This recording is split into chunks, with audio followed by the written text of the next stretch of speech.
नमस्कार, मेरा नाम है अमिताभ और इनफोकस की आज की श्रृंखला में हम बात करेंगे ओजोन से संबंधित। दरअसल आप जानते हैं कि जो सूर्य का प्रकाश है वो हमारे लिए जीवनदायी है। लेकिन इस सूर्य के प्रकाश में कुछ ऐसी किरणें भी होती हैं जिनका कि हमारे स्वास्थ्य पर प्रतिकूल प्रभाव पड़ेगा अगर वो किरणें डायरेक्ट हमारे ऊपर आएंगी। तो प्रकृति की कुछ ऐसी संरचना है कि इसमें एक लेयर पाई जाती है जिसको कि हम ओजोन लेयर के नाम से जानते हैं। ओजोन लेयर समताप मंडल में होती है और इस लेयर से सूर्य की कुछ ऐसी हानिकारक किरणें होती हैं जो कि जिनको ये हमारे तक आने से रोकती है। इसलिए इस लेयर का हमारे लिए इंपॉर्टेंस है, मानव स्वास्थ्य के लिहाज से इंपॉर्टेंस है, ना सिर्फ मानव बल्कि पृथ्वी पर जीवन के लिए इंपॉर्टेंस है। लेकिन जब ये ओजोन लेयर जो कि एक सुरक्षा कवच के तौर पर जिसको जाना जाता है, ये प्रभावित भी होती है। अब इसमें एक विशेष मौसम में छिद्र होता है, उस छिद्र का फिर भर जाना भी एक घटना होती है।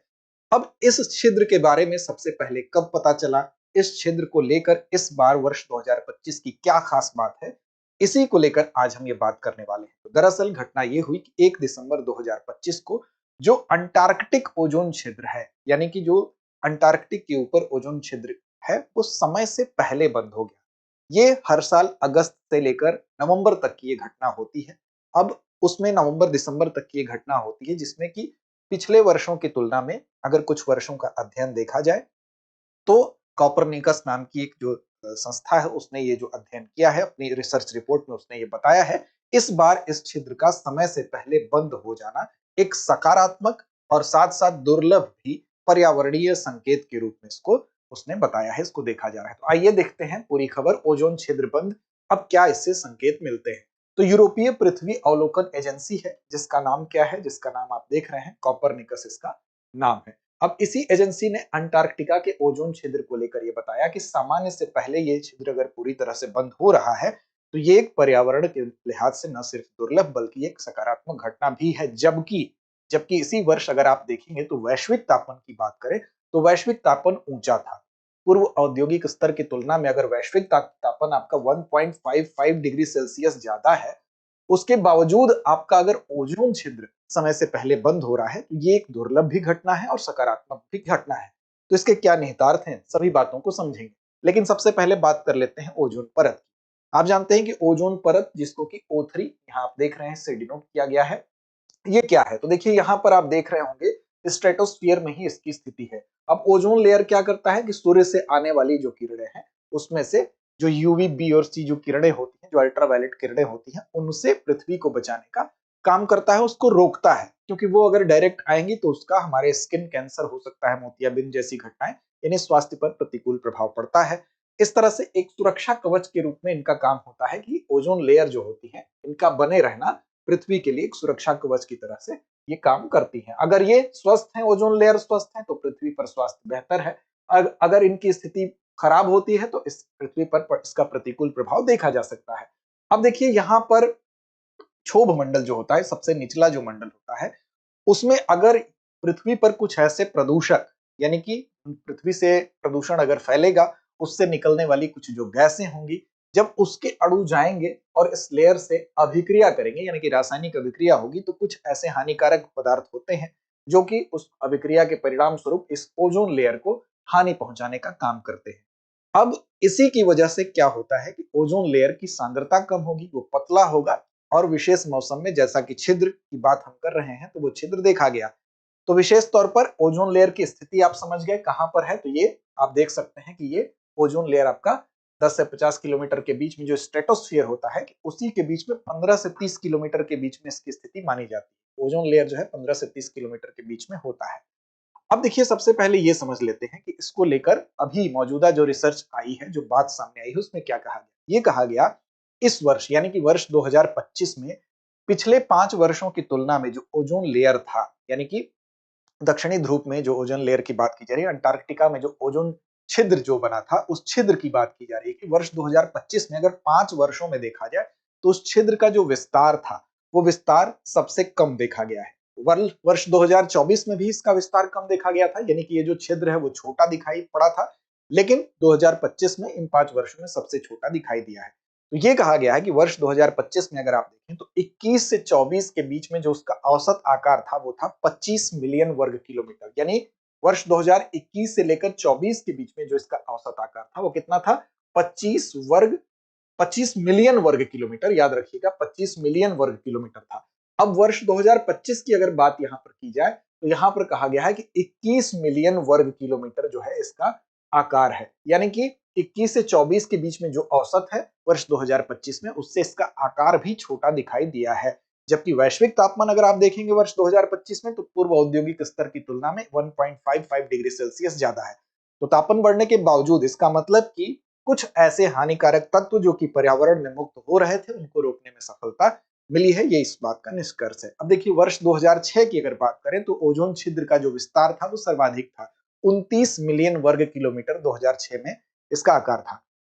इस तरह से ये एक सुधार का कदम है, एक अच्छा कदम है। तो अंटार्कटिक ओजोन छिद्र जो दक्षिणी गोलार्ध के बसंत के मौसम में विशेष रूप से आप देखेंगे उस समय एक ऐसी सिचुएशन बनती है कि सितंबर से लेकर अक्टूबर, नवंबर, दिसंबर तक ये स्थिति जो होती है इसमें जो समताप मंडल होता है चूंकि ये ठंडा होता है और ठंडा होने के बावजूद यहाँ पर एक विशेष प्रकार के जो बादल जिनको पोलर स्ट्रेटोस्फेरिक क्लाउड कहते हैं, तो पोलर स्ट्रेटोस्फेरिक क्लाउड की वजह से पृथ्वी से जो प्रदूषण निकलता है उसके लिए एक ऐसा इन्वायरमेंट ये क्रिएट करते हैं कि रासायनिक अभिक्रियाएं होती हैं और उस रासायनिक अभिक्रिया से जो ओजोन लेयर होती है उसको सबसे ज्यादा नुकसान होता है, जिसकी वजह से इस मौसम में दक्षिणी जो अटलांटिक का जो एरिया है, अटलांटिक में ओजोन छिद्र हमेशा दिखाई देता है, फिर वो बंद होता है, फिर दिखाई देता है। लेकिन वर्ष दर वर्ष अगर हम तुलना जब कर रहे हैं तो इस वर्ष इसका आकार छोटा होना एक पॉजिटिव संकेत के रूप में देखा जा रहा है और समय से कई हफ्ते पहले इस ओजोन छिद्र का बंद होना भी एक सकारात्मक संकेत के रूप में और दुर्लभ घटना के रूप में माना जा रहा है।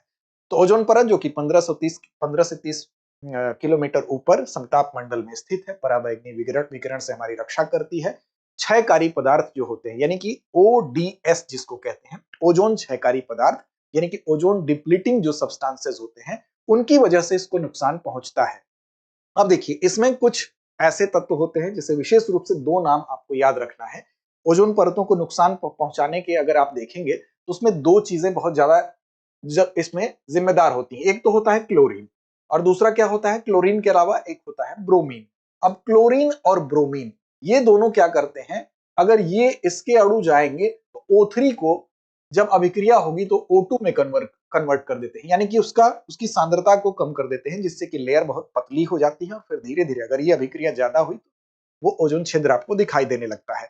तो विशेष तौर पर अगर क्लोरीन और ब्रोमीन की बात करें तो क्लोरीन मुक्त करने वाले जो ओडीएस होते हैं उसमें जैसे होता है क्लोरोफ्लोरोकार्बन यानी CFC जिसको कहते हैं, इसी तरह से होता है HCFC होता है, इसी तरह से कार्बन टेट्रा क्लोराइड CTC होता है, मिथाइल क्लोरोफॉर्म होता है। ये कुछ ऐसे नाम है जो कि क्लोरीन मुक्त करते हैं और ये क्लोरीन O2 को O3 को O2 में कन्वर्ट करता है और ज्यादा अभिक्रिया होगी तो उसमें ओजोन छिद्र के लिए जिम्मेदार होता है। इसी तरह से ब्रोमीन भी मुक्त करने वाले हैं, जैसे हेलोन हो गया, मिथाइल ब्रोमाइड हो गया, ये क्या करते हैं, ब्रोमीन को मुक्त करते हैं। तो क्लोरीन और ब्रोमीन कुछ ऐसे तत्व हैं जो कि ओजोन परत को सबसे ज्यादा नुकसान पहुंचाने वाले हैं। अब देखिए सबसे पहले ओजोन छिद्र की बात की अगर हम करें, कब ये खोजा गया था ओजोन छिद्र, तो 1985 में सबसे पहले ओजोन छिद्र के बारे में पता चला। कब पता चला, 1985 में। और जब पता चला तो इसके जो दुष्प्रभाव हैं उसके विषय में चिंता हुई और ओजोन क्षरण की जो समस्या है उसके लिए एक अंतरराष्ट्रीय सहयोग की रूपरेखा को तैयार किया। कहां तैयार किया गया, तो याद रखिएगा वियना कन्वेंशन में सबसे पहले 1985 में वियना कन्वेंशन में सबसे पहले इसके लिए एक अंतरराष्ट्रीय रूपरेखा की जरूरत महसूस की गई और वहीं पर इसके लिए तैयार किया गया और फिर उसी के तहत आप देखेंगे आगे चल के मॉन्ट्रियल प्रोटोकॉल का मार्ग प्रशस्त हुआ और 1987 में मॉन्ट्रियल प्रोटोकॉल को भी अपना लिया गया। 1987 में जो मॉन्ट्रियल प्रोटोकॉल था जो कि इस दिशा में जिसके योगदान को सबसे अहम माना जाता है वो अस्तित्व में आता है। अब देखिए ये तो प्रयासों की बात हुई, अब इस सुधार के पीछे का क्या कारण है। सुधार के पीछे के कारण में सबसे पहला जो कारण है कि जो ओजोन नाशक रसायन है यानी ओडीएस जिनकी अभी हम बात कर रहे थे, जिसमें से क्लोरीन और हमने बात की ब्रोमीन की, ये दोनों मुक्त करते हैं। तो इस तरह के जो भी ओडीएस हैं यानी ओजोन नाशक रसायन है उसको लेके जो वैश्विक प्रतिबंध लगाया गया, विशेष तौर पर इसमें जो सराहनीय कार्य हुआ है वो हुआ है आपके किसके कारण, तो वो हुआ है आपके मॉन्ट्रियल प्रोटोकॉल के कारण। क्योंकि मॉन्ट्रियल प्रोटोकॉल बाद में किगाली संशोधन भी इसमें आया इसी के अंतर्गत, जिसमें कि HFC यानी कि हाइड्रोफ्लोरोकार्बन को चरणबद्ध रूप से बंद करने के लिए इसमें व्यवस्था की गई। इसका परिणाम ये हुआ कि इसकी सफलता ये रही कि इस तरह के जितने भी मुक्त करने वाले रसायन थे क्लोरीन और ब्रोमीन को, उन पर चरणबद्ध तरीके से जो बैन किया गया, उसको रोका गया। उसका परिणाम ये हुआ कि ओजोन का जो छिद्र है, उसका जो विस्तार है, उसमें कमी देखने को मिल रही है, बावजूद इसके कि वैश्विक तापन में कोई कमी दिखाई नहीं दे रही है। अब इसके अलावा अंतरराष्ट्रीय सामूहिक प्रयास जो इसको लेकर हुए हैं, उसमें आगे की राह भी प्रशस्त हो रही है। यानी कि ये अंतरराष्ट्रीय प्रयास का ही परिणाम है। मॉन्ट्रियल प्रोटोकॉल पर भारत ने भी हस्ताक्षर किया है और तमाम वो देश जो मॉन्ट्रियल प्रोटोकॉल पे सहमत हैं, वो अपने यहाँ की प्रणाली में जिस भी चीज से, चाहे आपके क्लोरोफ्लोरोकार्बन हो गए या इस तरह की जो भी HCFC हो गई या CTC हो गई, इस तरह के जो भी रसायन मुक्त होते हैं जिन चीजों से, उस पर उन्होंने उसके उत्पादन में भी, उसके प्रोडक्शन में भी और साथ साथ उसके खपत में भी रोक लगाने का काम किया है। यानी कि नियंत्रित जो है ODS की बात की जा रही है, उसकी उसकी वजह से, मॉन्ट्रियल प्रोटोकॉल की वजह से इसमें 99% की कमी आई है। इस तरह के ओजोन नाशक रसायनों ODS में हम कह सकते हैं कि इसके उत्पादन और इसके खपत में 99% की कमी आई है, जो कि इसकी एक बहुत बड़ी सफलता है। साथ साथ अंतरराष्ट्रीय सामूहिक प्रयास को सराहना इसमें करना पड़ेगा और आगे के राह को ये और उत्साहजनक इसलिए बनाते हैं क्योंकि इसका परिणाम जो है सुखद दिखाई दिया है। अब देखिए यहाँ पर इस सुधार के पीछे की ये तो कारण है। मॉन्ट्रियल प्रोटोकॉल को लेकर भारत की उपलब्धियों पर एक सरसरी निगाह में नजर डालें अगर, तो इसमें ODS के लिए जो प्रारंभिक चरण था 2010 तक, इसको कहा गया कि इसका नियंत्रित उपयोग किया जाए, जिसमें कि CFC भी था, CTC भी था, हैलोन भी था, और इसको चरणबद्ध तरीके से समाप्त करने के लिए यहाँ पर बात की गई। भारत के संदर्भ में बात हो रही है। फिर 2000 में, वर्ष 2000 में एक नीतिगत ढांचा बनाया गया कि जो भी ODS है, ओजोन क्षयकारी पदार्थ है, उसके विनियमन और नियंत्रण के लिए जो है वो नियम लागू किए गए। अगला प्रयास हुआ, इसके लिए ढांचा बनाया गया। फिर 2003 तक नए उपकरणों में, जो भी उपकरण होंगे उसमें CFC और हैलोन पर प्रतिबंध लगाया गया। तो ये सारा जो प्रयास हुआ है किसके अंतर्गत हुआ है? मॉन्ट्रियल प्रोटोकॉल के अंतर्गत हुआ है। HCFC चरण आउट भी आया। HCFC उत्पादन और खपत में 67.5% की कमी। इस तरह से ये तमाम प्रयास जो है वो मॉन्ट्रियल प्रोटोकॉल के तहत ही किए गए हैं। जैसे रेफ्रिजरेटर हो गया, आपका AC हो गया, इसमें से जो भी क्लोरोफ्लोरोकार्बन है उससे कम हानि पहुंचाने वाले की तरफ हम बढ़े और उसके प्रतिस्थापन पर ध्यान दिए, यानी कि क्लोरोफ्लोरोकार्बन जिससे कि ज्यादा क्लोरीन मुक्त हो रही थी, ऐसे चीजों से बचने का प्रयास हुआ। तो आज के समय में मॉन्ट्रियल प्रोटोकॉल इस दिशा में बेहद सफल है, क्योंकि इसने ODS उत्पादन और खपत दोनों पर 99% कमी लाने में अपना योगदान दिया है। आगे की बात करेंगे, इसका वैज्ञानिक और पर्यावरणीय महत्व क्या है। तो देखिए, वैज्ञानिक और पर्यावरणीय महत्व के अंतर्गत सबसे बड़ी जो उपलब्धि है वो तो यही है कि ये जो छिद्र है, ओजोन छिद्र जो है, वो अगर जल्दी बंद हो रहा है तो एक दीर्घकालिक रिकवरी को लेकर इसका संकेत हमको मिल रहा है। यानी कि लंबे समय तक हम ये कह सकते हैं कि अगर ये कोई भी छिद्र है, अगर वो सिकुड़ रहा है, मान लीजिए किसी को कोई बीमारी है, आपने कोई दवा दी, उस दवा से वो रोग पूरी तरह ठीक नहीं हुआ, लेकिन वो दवा उस पर असर कर रही है, इसका मतलब कि पॉजिटिव संकेत है। यानी कि हम ये कह सकते हैं कि हम बीमारी को पूरी तरह से ठीक करने की दिशा में आगे बढ़ रहे हैं। तो जल्दी बंद होना एक पॉजिटिव संकेत है कि दीर्घकालिक रिकवरी का, यानी कि जो छिद्र पहले अगर इतना विस्तार उसका था, अगर वो विस्तार इतना हुआ है, तो हम ये कह सकते हैं कि हम इस विस्तार से इस विस्तार से इस विस्तार से सफर करते हुए और एक दिन इस छिद्र को पूरी तरह से समाप्त करने की तरफ हम बढ़ सकते हैं। साथ ही साथ अगर हम बात करें कि अंतर्राष्ट्रीय सहयोग और वैश्विक पर्यावरणीय जो समस्याएं हैं उनको लेकर अंतर्राष्ट्रीय सहयोग का ये परिणाम है, तो हम कह सकते हैं कि एक अंतर्राष्ट्रीय समाधान इसने उसके तरफ बढ़ने के लिए, उस पर ध्यान देने के लिए सबका ध्यान आकर्षित किया है, क्योंकि मॉन्ट्रियल प्रोटोकॉल की इसको एक बेहद महत्वपूर्ण सफलता के तौर पर देखा जा सकता है। तो हम कह सकते हैं कि जो अंतर्राष्ट्रीय सहयोग है वो इस समाधान की तरफ अगर और ध्यान देगा तो पर्यावरणीय इंपॉर्टेंस अंतर्राष्ट्रीय समाधान ही प्रस्तुत कर सकता है, पर्यावरणीय समाधान अंतर्राष्ट्रीय सहयोग ही प्रस्तुत कर सकता है। ये इस बात की तरफ भी इशारा कर रहा है, तो इस तरह से भी इंपॉर्टेंस है। इस तरह से जलवायु परिवर्तन और वैश्विक तापमान के बढ़ने के बाद भी इसने एक उम्मीद की किरण जगाई है। तो ये कहा जा सकता है कि जरूर इस पर हम पूरी तरह से सक्षम नहीं है, लेकिन अपेक्षित सफलता जरूर हमें भविष्य की उस सफलता की राह तक पहुंचाने के लिए प्रेरित कर रही है। तो ये इसका महत्व है आगे के लिए। इसी तरह से आपके लिए भी महत्व है हमारी अगली सूचना का। हमारी अगली सूचना है कि रांची में भी अब दृष्टि IAS खुल गया है और दृष्टि IAS के रांची संस्थान, जो रांची हमारा जो ब्रांच है, वहां से भी आप JPSC और UPSC की तैयारी अगर करना चाहते हैं तो लाभ ले सकते हैं। साथ ही साथ आपके लिए एक महत्वपूर्ण कोर्स है जिसका नाम है GS studio live online foundation course है हमारा। यानी कि इस कोर्स के बारे में खासियत यह है कि जीएस की आपकी प्रीलिम्स और मेंस की जो तैयारी है वो केवल 14 माह में होगी। 18 माह तक इस कोर्स की वैलिडिटी है। हिंदी इंग्लिश दोनों के लिए 24,999 में ये कोर्स आपके लिए उपलब्ध है, जिसमें 26 वर्षों के अनुभवी शिक्षकों का लाभ आपको मिलने वाला है। इसमें एडमिशन प्रारंभ हो चुका है। इसके लिए हिंदी माध्यम का जो बैच है उसकी शुरुआत हो रही है 9 दिसंबर शाम 5 बजे से। इंग्लिश मीडियम का बैच जो है वो 10 दिसंबर शाम 6 बजे से। आपको लिंक जो है वो डिस्क्रिप्शन में मिल जाएगा। कॉल करने के लिए 8750187501 पर आप कॉल कर सकते हैं। इस कोर्स की देखिए खासियत क्या है, क्यों ये कोर्स, इस कोर्स की तरफ आप जा सकते हैं। पहली बात तो सबसे कम कीमत 24,999 में आपको एक जीएस स्टूडियो फाउंडेशन का लाइव ऑनलाइन कोर्स मिल रहा है, जिसमें कि आप कहीं से बैठकर भी इस कोर्स का लाभ ले सकते हैं। अगर आप जॉब भी करते हैं, आपके पास समय का अभाव है, तो किसी भी वक्त इस कोर्स को आप देख सकते हैं। 1250 प्लस घंटों की कक्षाएं हैं, जिसमें कि पूरे सिलेबस को कवर किया गया है। 18 माह इस कोर्स की क्या है वैलिडिटी है, और इसको बढ़ाने का विकल्प भी आपको मिलता है। लेक्चर के दौरान जो भी चीज बोर्ड पर लिखी जाएगी उसको पीडीएफ फॉर्म में आपको भेजा जाएगा, ताकि अगर आप रिवीजन करना चाहते हैं तो उसकी मदद ले सके। यहाँ पर क्लास के दौरान लाइव चैट की सुविधा भी है। किसी भी प्रकार का डाउट है तो आप लाइव चैट में अपनी समस्या रख सकते हैं, उसका निराकरण होगा।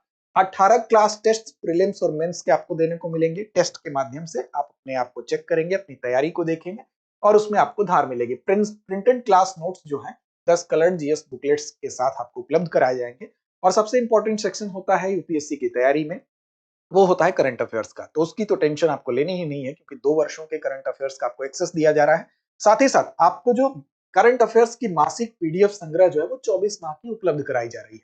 तो इस तरह से आपके लिए बेहतर और सुनहरा मौका है। अगर आप 2027, 28, 29 के लिए तैयारी करना चाहते हैं तो आपके लिए एक बेहतर विकल्प है, पॉकेट फ्रेंडली है। इसके लिए आपको किसी भी प्रकार का टेंशन नहीं लेना है। सीधे आप दृष्टि लर्निंग ऐप पर जाइए और वहां से इसको आप परचेज कर सकते हैं। अधिक जानकारी के लिए हमारा नंबर है 8750187501। इस पर आप कॉल कर सकते हैं। तो चलिए चलते हैं हम अभ्यास प्रश्न की तरफ, और जिम्मेदारी छोड़ते हैं आपके ऊपर। 2025 में ओजोन क्षेत्र का अधिकतम क्षेत्रफल कितना था? विकल्प आपके सामने है। 15 मिलियन वर्ग किलोमीटर, 21 मिलियन वर्ग किलोमीटर, 29 मिलियन वर्ग किलोमीटर और 35 मिलियन वर्ग किलोमीटर। तो इस प्रश्न का जवाब कमेंट बॉक्स में दीजिए। लड़ते रहिए अपने लक्ष्य की ओर बढ़ते।